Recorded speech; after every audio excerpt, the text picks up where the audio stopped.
guys, welcome to the channel. My name is Landon, and today we're going to be doing kind of an introductory video and kind of an overview on the car behind me, which is my 2014 B8.5 Audi S5.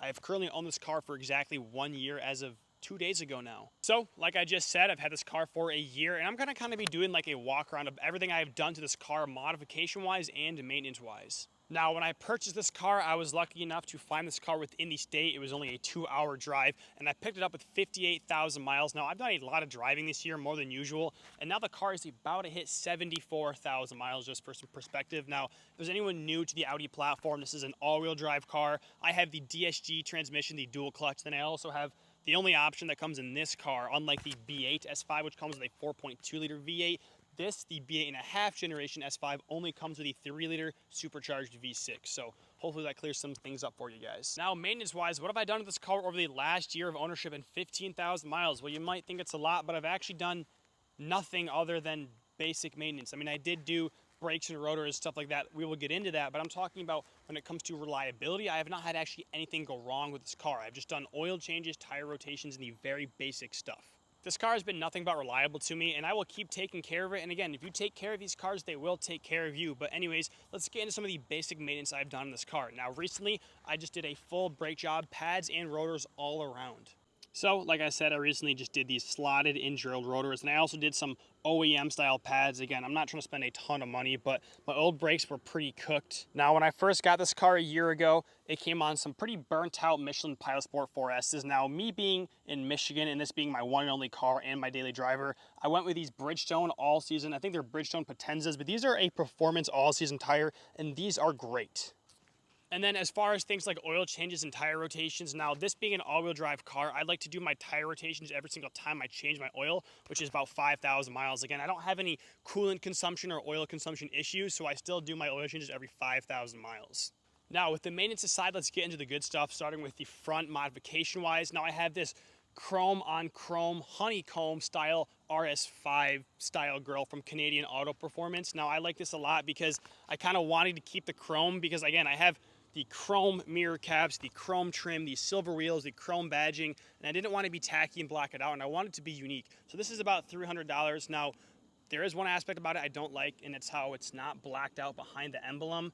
That's a little bit tacky in my opinion, so I think I will eventually black that out and try to add my badge back onto it.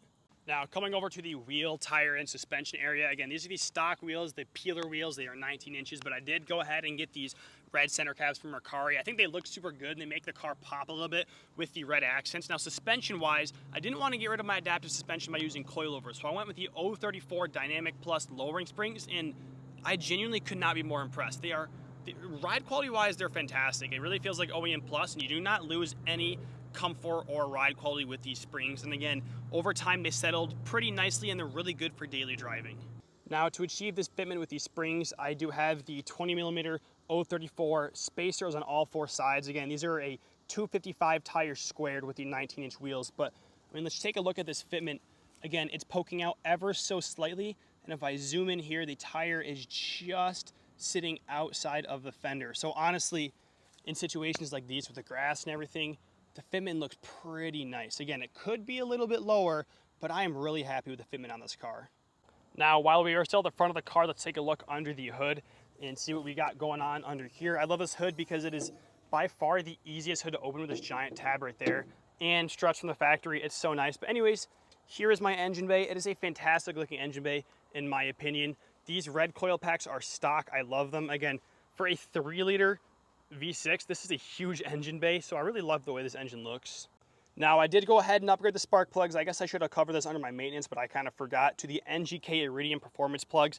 The car had not had upgraded spark plugs for a very long time, and since this car is tuned, I think it was a good thing to do. Now, intake-wise, we have the integrated engineering intake. Again, it has a very big filter. I like the color, and you can kind of see the little oil cooler filter down there. But this is a great intake. It's super loud, very good quality. I have not had any issues with this. Now, tune-wise, I am tuned by Integrated Engineering. Now, I am not necessarily loyal to a certain tuning brand. When I bought this car, one of the really only things I had done was the tune. So again, it's a stage 1 Integrated Engineering tune. The tune says up to 416 horsepower. Now, I have other bolt-ons, stuff like that, so I would estimate I'm roughly making around 420, 425.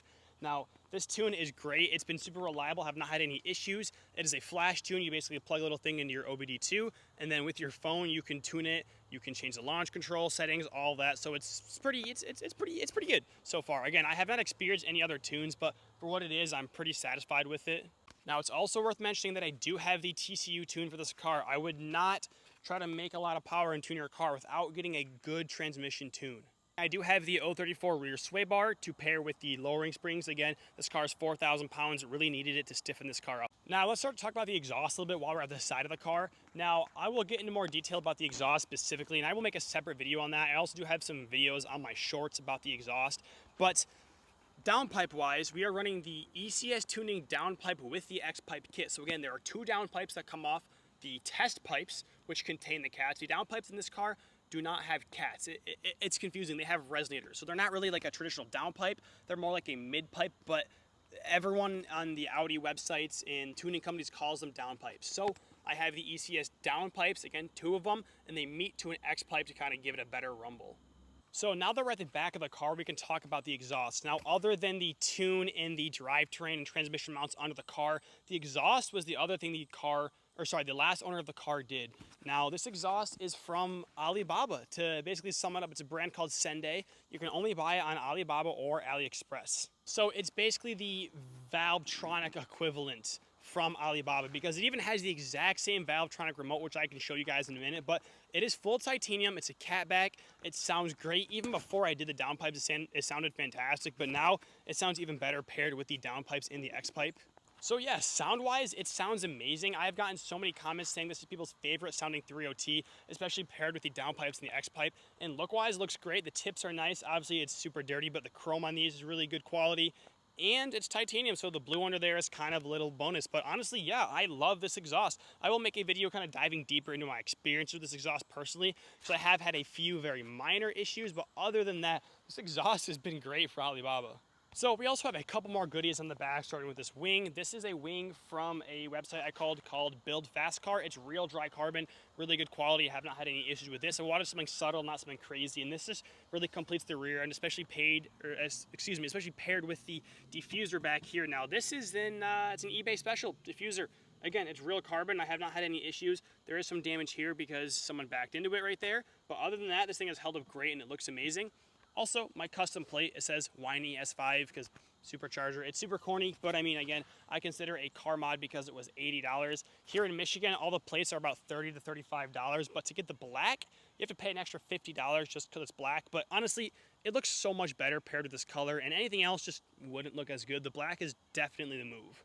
Now, I forgot to mention the tint. I do have tint on the sides and the back windshield as well. But other than that, I think I've covered everything with this car. So far, it's been an amazing experience. I have not had any major faults or flaws with this car at all. It has been a fantastic car to own. I love the power delivery of this car because of the instant torque from the supercharger, the really fast shifting DSG, and the all-wheel drive. This car just gets going so fast, and it makes it feel way more fast than it actually is. I really can't imagine this thing with a pulley upgrade or even two pulley upgrades. Now, if you guys are curious about the paint color like I was, it's called Moonlight Metallic. It's a beautiful paint color. It has a really nice shiny flake in it.